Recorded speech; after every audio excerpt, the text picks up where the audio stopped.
పత్రిక 11వ అధ్యాయం 24వ వచనం. కొరింథీయులకు రాసిన మొదటి పత్రిక 11వ అధ్యాయం 24వ వచనం ఆఖరి భాగం. నన్ను జ్ఞాపకం చేసుకొనుటకై దీనిని చేయుడి. ఈరోజు మనం ఆరాధించడానికి వచ్చిన మనందరము కూడా మొట్టమొదటిగా చేయవలసిన పని మన శరీరాన్ని సిద్ధపరచుకోవటం కాదు, మన వసతులు వనరులను సమకూర్చుకొని రావటం కాదు. దేవుడు కోరుకుంటుంది మన ఎదుట ఉన్న ఈ శరీరంలో, ఈ రక్తంలో పాలిభాగస్తులు అవటానికన్నా ముందు చేయవలసిన పనిని ప్రభువైన యేసుక్రీస్తు వారు తెలియపరుస్తుంది.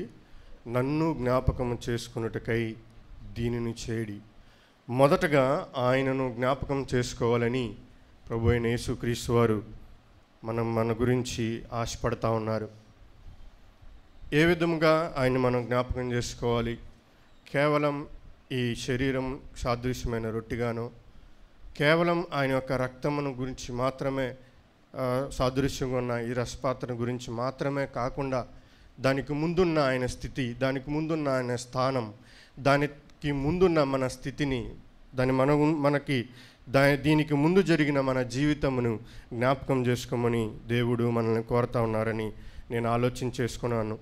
కొరింథీయులకు రాసిన మొదటి పత్రిక మొదటి అధ్యాయం 9వ వచనంలో ఇలాగూ రాయబడి ఉంది. కొరింథీయులకు రాసిన మొదటి పత్రిక మొదటి అధ్యాయం 9వ వచనం. మన ప్రభు అయిన యేసుక్రీస్తు అను తన కుమారుని సహవాసమునకు మిమ్మల్ని పిలిచిన దేవుడు నమ్మతగినవారు.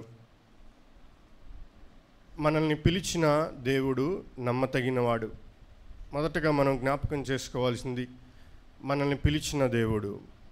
ఈ లోకంలో ఎన్నో పిలుపులు మనకున్నాయి.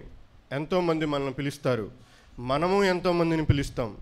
పిలిచిన వారందరూ నమ్మకస్తులు కాదు, మనల్ని పిలిచిన వారు మనకు నమ్మకస్తులుగా ఉండరు. ఆయా స్థానాన్ని బట్టి, ఆయా సమయాలను బట్టి వారి యొక్క నమ్మకత్వం ఏంటో మనకు బయటపడతా ఉంటుంది. కానీ దేవుని విషయంలోకి వచ్చినప్పుడు మనల్ని ఆయన కుమారుని సహవాసమునకు పిలిచిన ఈ దేవుడు నమ్మదగిన వారు అని లేఖనాలు సాక్ష్యమిస్తూ ఉన్నాయి. అంత మాత్రమే కాదు, ఆ ఆది కాండంలో గనక మనం చూసినట్లయితే, ఆది కాండము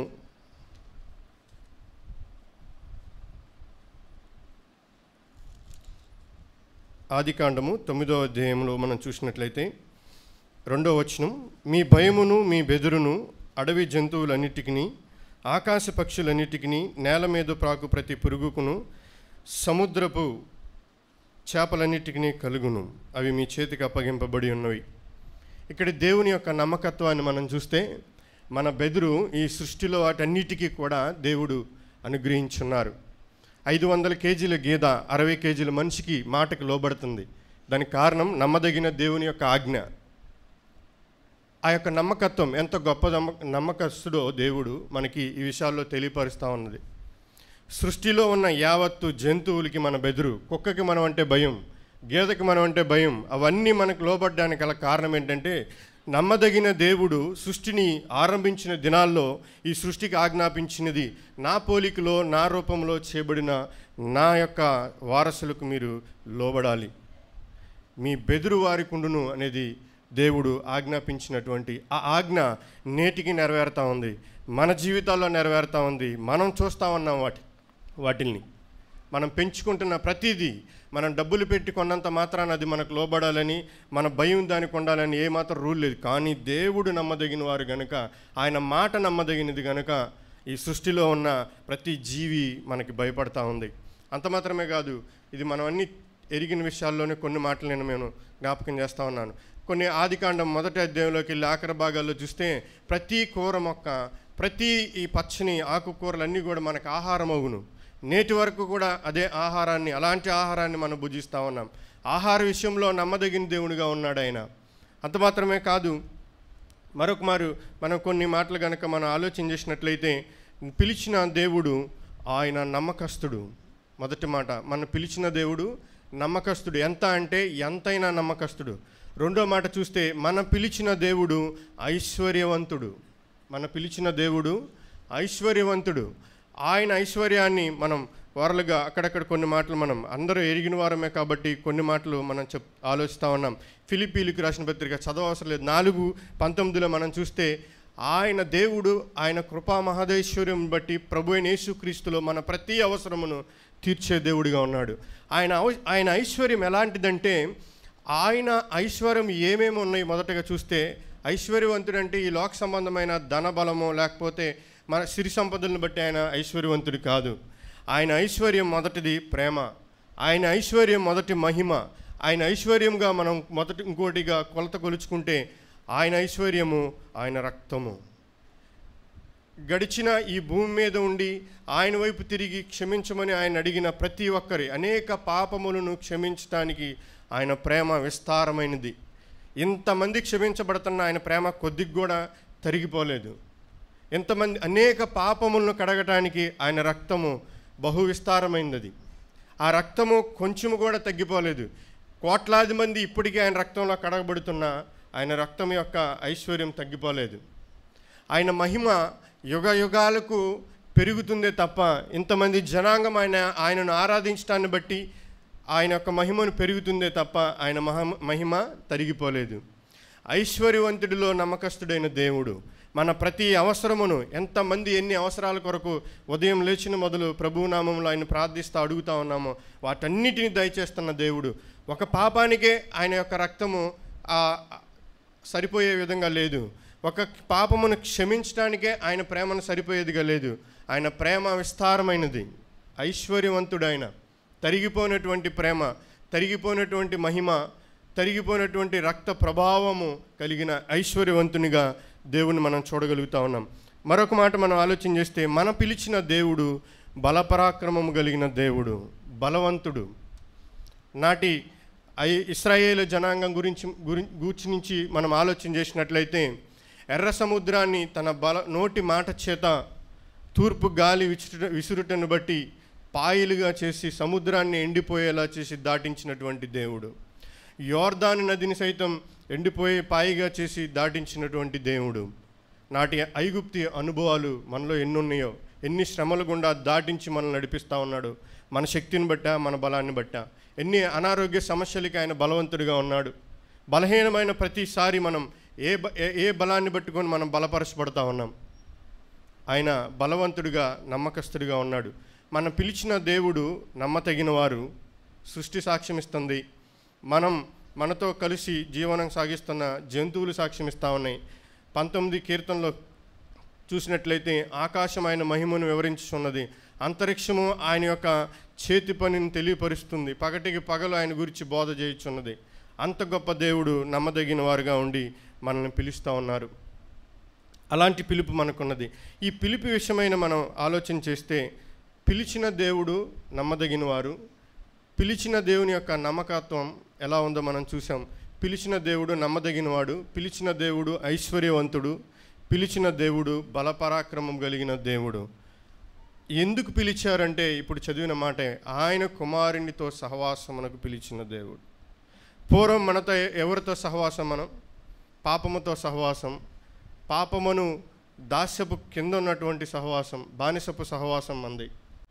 అపరాధముల చేత, పాపముల చేత చంపబడిన మరణముతో మనకి సహవాసం, గాఢాంధకారపు చీకటితో మనకి సహవాసం, దిక్కులేనటువంటి జీవితాలతో మనకి సహవాసం. కానీ నమ్మదగిన దేవుడు, పిలిచిన దేవుడు, ఐశ్వర్యవంతుడైన దేవుడు, బలవంతుడైన దేవుడు మనల్ని పిలిచింది తన కుమారునితో సహవాసానికి మనల్ని పిలిచారు.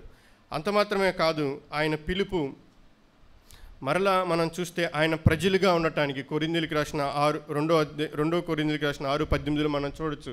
ఇవన్నీ మనం ఎరిగిన మాటలే. ఆయన ప్రజలుగా ఉండటానికి పిలిచిన పిలుపు, ఆయన కుమారులుగా ఉండటానికి పిలిచిన పిలుపు, ఆయన వాగ్దానాలకి వారసులుగా ఉండటానికి పిలిచిన దేవుడు, అది మనం చూడొచ్చు.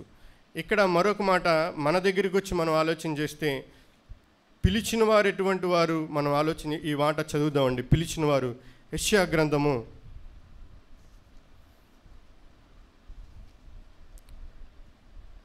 40 మనం చూసినట్లయితే, యెషయా గ్రంథము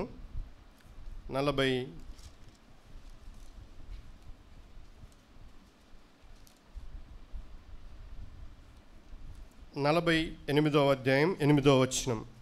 యెషయా గ్రంథం 48వ అధ్యాయం 8వ వచనం. చెవి తెరవబడనే లేదు.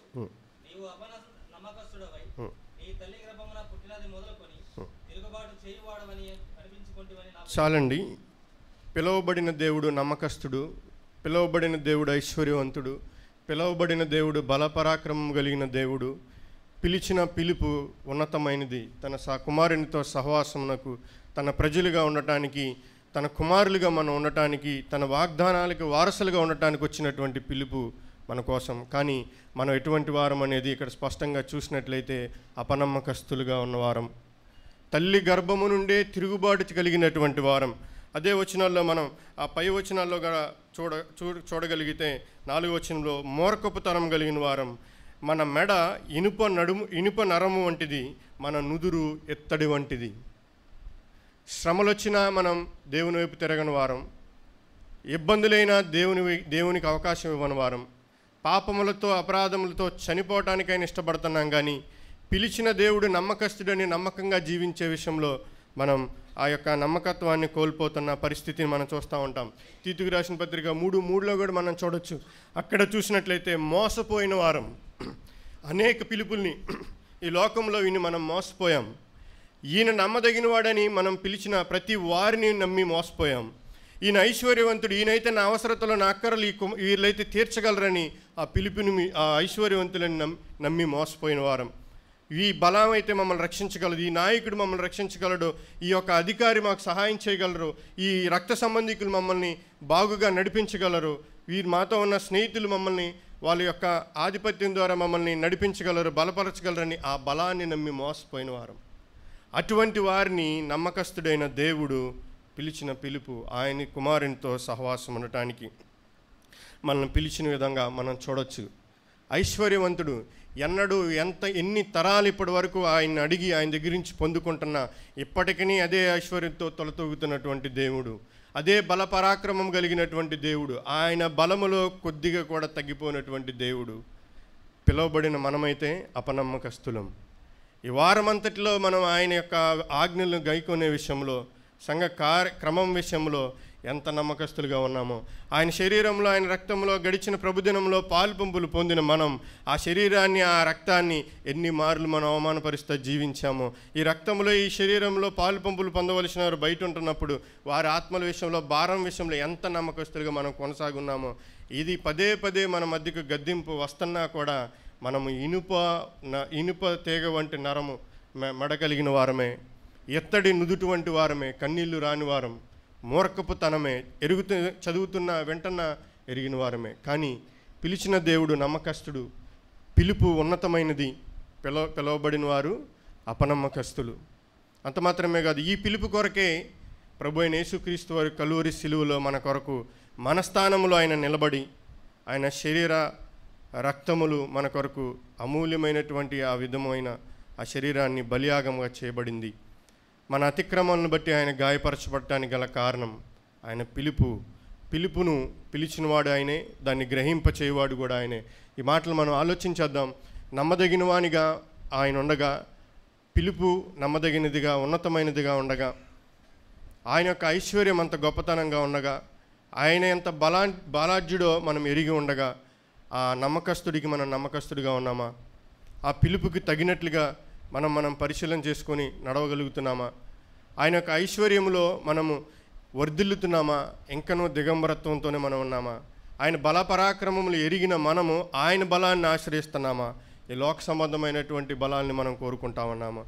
ఈ విషయంలో గనక మనం అపనమ్మకస్తులుగా ఇంకనూ ప్రభువు మనం అదే దృష్టితో చూస్తే, కలువరి సిలువలో మన కొరకు కార్చిన ఆయన రక్తము, నలకొట్టబడిన ఆయన శరీరం మనం ముందున్నప్పుడు దాన్ని అపహాసం చేస్తున్నట్టుగా వాటిని మనం పరిశీలన చేసుకున్నట్టు వారుగా ఉంటాం. ఇటు మాటలు దేవుడి వినికిలో దీవించునుగాక.